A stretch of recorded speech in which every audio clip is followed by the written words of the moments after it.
And that was really interesting to be in the room and seeing that all happen. It was really frustrating to be in the room and seeing a lot of the arguments that broke out and the unwillingness to cooperate. But what was really rewarding about it was that we had that first-hand view of it. We could see what was going on. We could see which nations probably needed someone from Youngo to walk over and say, hey, I represent young people in the world, and the things you are proposing are not helping young people and are not providing a future for us that is going to be livable.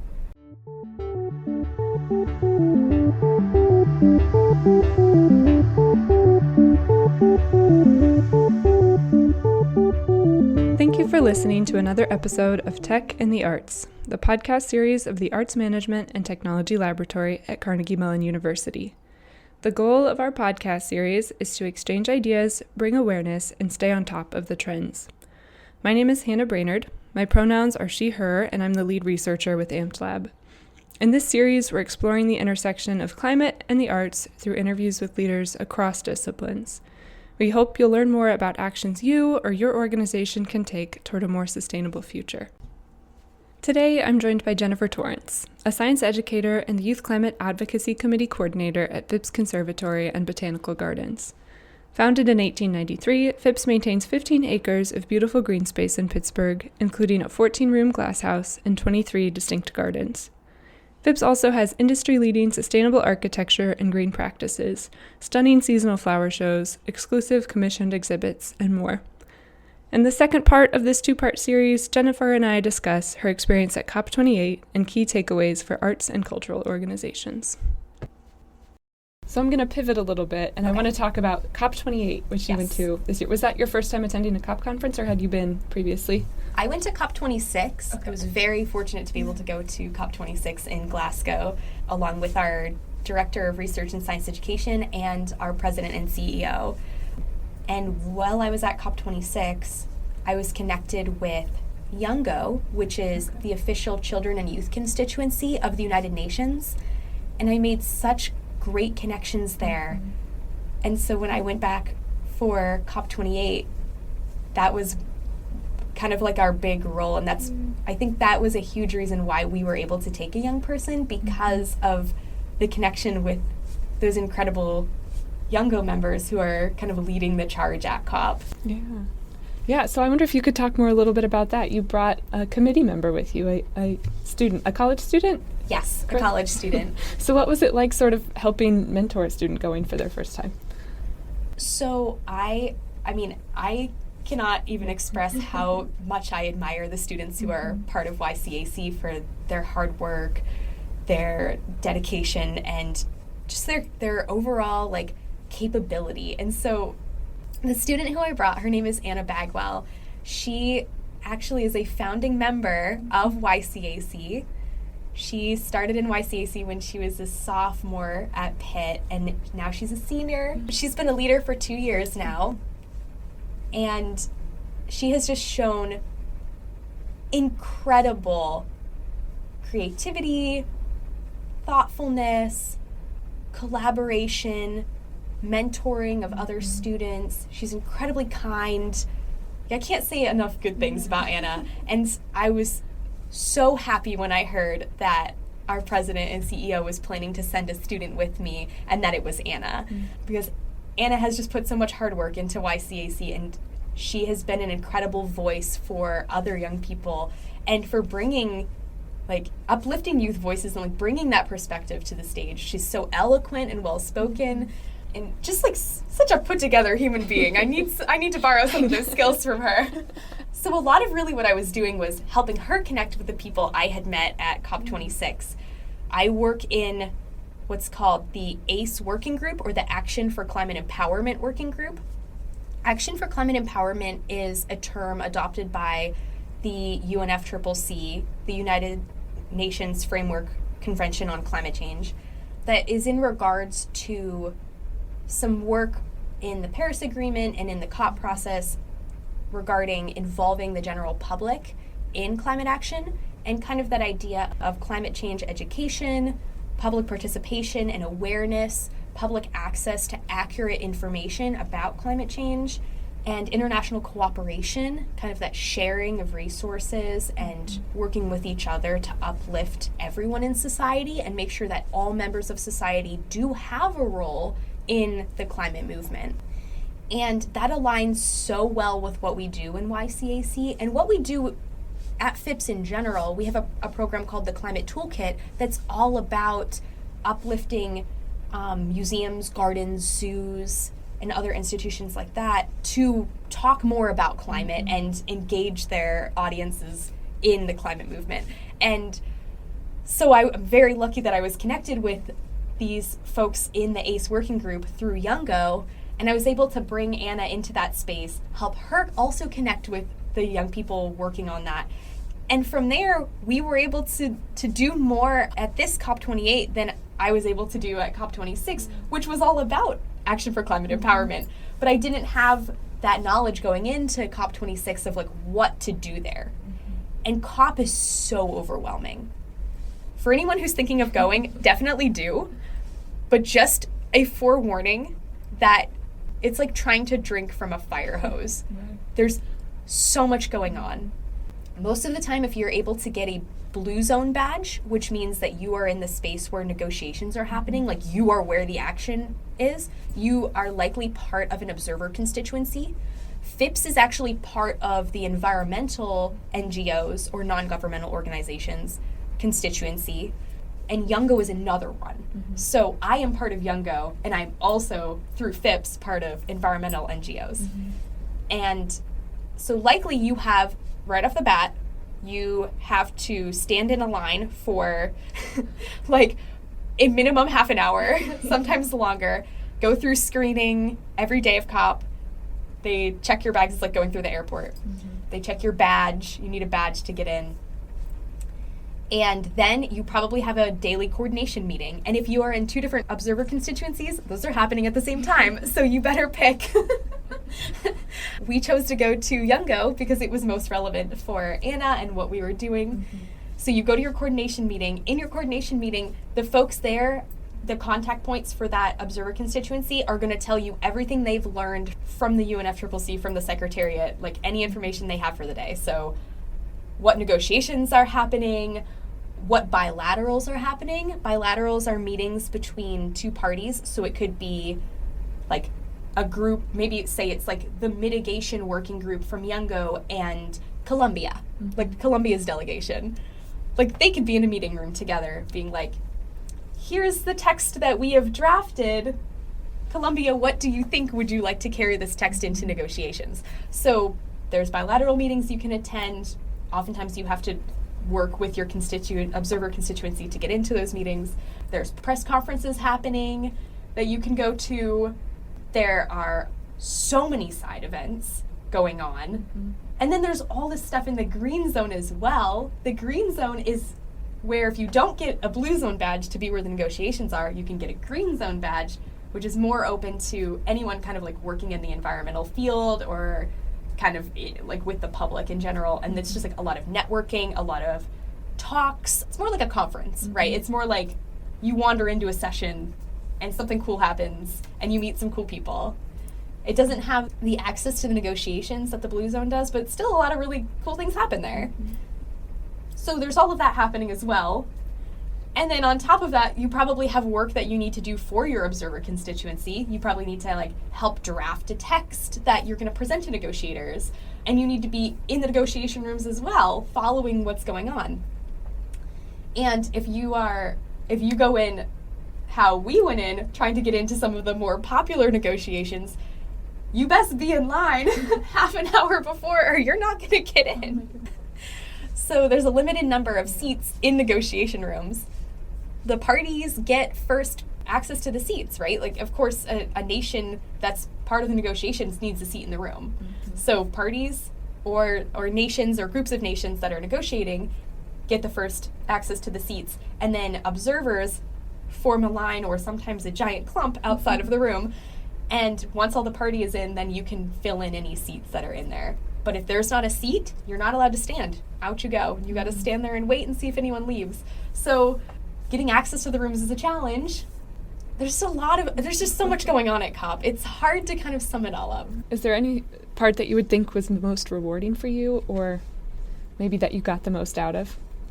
I think the most rewarding part was we followed negotiations on the global stocktake, which was essentially looking at the Paris Agreement and did we do what we said we were going to do, which we didn't.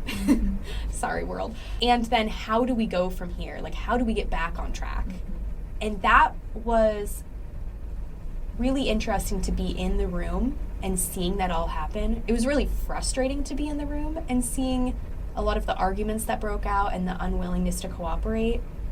But what was really rewarding about it was that we had that first-hand view of it. We could see what was going on. We could see which nations probably needed someone from Youngo to walk over and say, hey, I represent young people in the world, and the things you are proposing are not helping young people and are not providing a future for us that is going to be livable. And so having that knowledge of like who needs to be approached was really neat. And another really, really rewarding part of this was we also followed the Action for Climate Empowerment, or ACE negotiations. We didn't even know there were going to be ACE negotiations because a lot of that was tackled at COP26 and COP27, but there were negotiations regarding ACE. We were able to get into those, and that is a much smaller group. At least at this COP, it was a much smaller group. We actually had connections through Youngo with negotiators, with members, like party, from the G77, which is a group of 135 developing nations. And a lot of what they want, young people also want, like our interests align. So we were able to work with them to draft a piece of text regarding financing for ACE initiatives and bringing up finance for ACE in future dialogues and making sure that is a topic that is talked about, because it's all well and good, but when you're telling people get the public involved and then not providing any funding for it, that's not helpful. No one can do anything with that. And a lot of the pushback in those negotiations were, oh, well, you can just like have volunteers. Volunteers can only get you so far, and volunteers are amazing. But you can't just lump finance in with what some nations were trying to lump in, tools and support. They're saying, oh, well, finance falls under tools and support. But finance, unless it is specifically and directly named, we probably won't see it. Right. So it was really rewarding to be able to work with those negotiators on that text. They provided edits to what we submitted, of course, and they brought it to the table, and getting to see nations working on that text together and saying, well, I don't like this part, but I agree with this part, or I want to add this in. At the end of the day, the text didn't go through, but that doesn't mean it's off the table. They will be bringing it back onto the table, hopefully at Bonn, which is the climate conference that happens in between the COPs. So that will be in June. And the G77 actually invoked Rule 16, which means that the text that everyone was working on regarding finance for ACE had become so watered down that they were like, this is not meaningful. We are not going to send this through until it's strong language that actually accomplishes what we want it to accomplish. And all of the other work that we've done so far on other aspects of ACE, we're not going to send that through either, because we want all of it to be in one bundle. We don't want there to be a chance of this never being brought up again. So it was a strategic move. It was a disappointing move for a lot of people, because then no text regarding ACE came out of those negotiations for COP28. But there's also a chance that at Bonn it can come back and it can be even stronger language. So it was a little bit bittersweet. But very rewarding to be part of that. Like, we were actively involved in that. Anna went up to negotiators from the United States and asked them to support the G77. And we saw in the next round of negotiations that the United States did start working on that text from the G77 and actually broke a stalemate where nations were like, I either like this one provided by EU or I like this one provided by the G77, and no one was willing to work on either text. And so that was neat. Like, we got to be part of that. We got to see that. We got to talk to the representative from the G77 about the text and like thank her for bringing that forward and pushing such an important issue. And that's not something that you normally get to do, right? That's not everyone who goes to COP, not most people who go to COP get a chance to do something like that. So very rewarding in that way. Yeah. And I think about, I don't know, how uplifting it must be to be in a room of people who kind of see things similarly to you, to be in this really tight environment for a week thinking about the issues of climate and how you can address them. And I wonder if the transition coming out of that is any trouble? Like, do you have any challenge with that when you're like, oh, I'm not everybody is as passionate about climate? Yes, definitely. So being in those morning meetings every morning with the young people who are so passionate and so driven, and hearing about all the opportunities from to be involved in COP from other young people, like that was just so empowering, thinking like, wow, that's something I want to bring back to our committee. And that's something that I really hope to continue trying to bring back for our committee. But yeah, coming back, I think a lot of it was just like, I miss that, you know, I miss being able to just like walk over and be like, hey, person from Youngo, what do you think of this, right? Or it's the people, right? I think the people that you meet at COP, especially in your observer constituency, and for me, especially the folks in Youngo, you form such an attachment to them because you're working alongside them on these really heavy topics for a week or two or three, depending on how long COP goes. And you form such a bond with them because you're tackling something together, and you can see the difference that you're making together, and it just feels so special. And so coming back and realizing like, oh, well, like all these friends I made are across the entire world now, right? Like now I have a friend in the Netherlands and a friend in Vietnam and a friend in Hong Kong and a friend in Japan and a friend in France and a friend in Ohio, which is great. But they're so far away, and like you miss that camaraderie day to day. The good news is that the work continues on, and we have calls that we can jump on. Like we have ACE working group calls where I can jump on a screen and see them all again and then feel that excitement all over again. I think it actually gives me some hope coming back, because when you come back to somewhere like the United States, where there's, you know, there's still a small minority of people who don't believe in climate change, but they're very loud. And I think it reminds you that, like, oh, they're just loud. There's not actually that many of them. And at the end of the day, those aren't the people that we need to engage with anyway. Like, it doesn't really matter if we engage those people or not, because if we engage the people who care about climate change and just don't know what to do about it, that's the majority of us. That's where we can have the biggest impact. And if we can have all of these young people working together at COP on these huge issues, we can definitely bring together other people as well that care about the same things and find them an avenue to take action and find a way for them to engage. And again, that public participation, like, I developed so many skills at COP in how to engage the public, and so did Anna, and now the two of us are a team, right? Then we are creating a larger team in the YCAC, and hopefully they are creating a larger team in their own communities. And then you can really see the work being done. There's so much power in the collective. And there are so many people who do believe in climate change and want to take action, but they're like, well, maybe nobody else believes this. Maybe I should keep to myself. But coming out and talking about it openly and creating these communities for young people to take action is so powerful.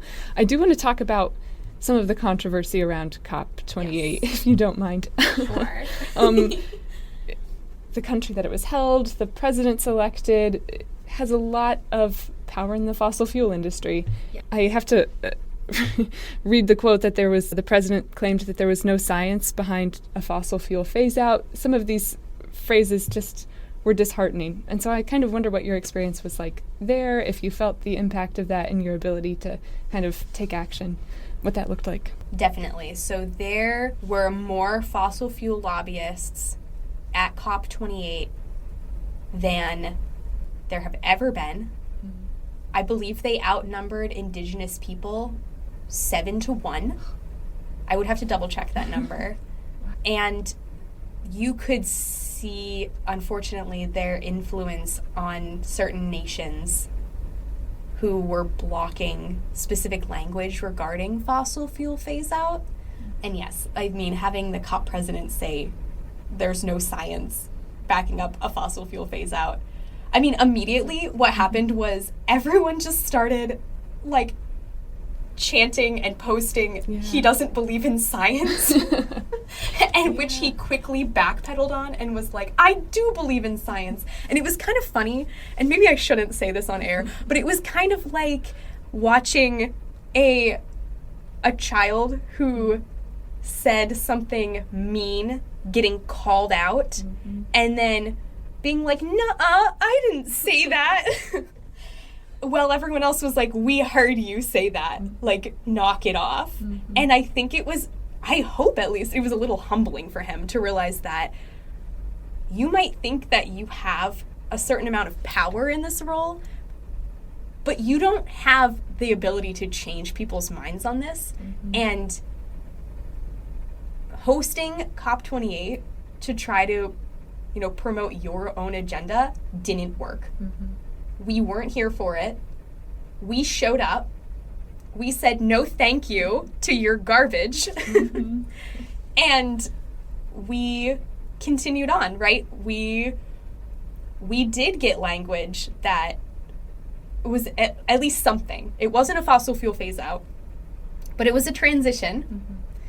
And that was historical too. So was it the outcome we wanted? No, but it was also better than I think what could have happened. And I think the COP president probably didn't want that language in there, and we got it through anyway. So I will say also that this is not the first time that COP has been held in a nation that is very, I would say, I guess, supportive of fossil fuels. It's not the first time that this has happened, and it's also not the last time it's going to happen looking ahead to future COPs. And so we need to continue that fight, right? Like, we need to keep showing up because we have to show the world that go ahead, put COP in a country that wants to keep producing fossil fuels. Make the head of an oil company the president. We are still going to make change. We are still going to make things happen.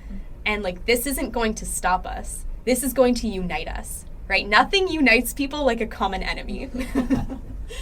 So, was it great? No, but it had benefits, I think, in bringing us all together and making us a larger force to be reckoned with. And I'm hoping that there was such outrage about this that they will put a ban on allowing fossil fuel lobbyists into COP. People, the whole time, there were many protests about this and about the conflict of interest in this. And a lot of what people were saying was you wouldn't have people from, like, the tobacco industry in a health conference. So why are there fossil fuel lobbyists in a climate conference, right? I heard that so many times. And a big chant was, don't be bought, just say no. Fossil fuels have got to go. And that idea that, like,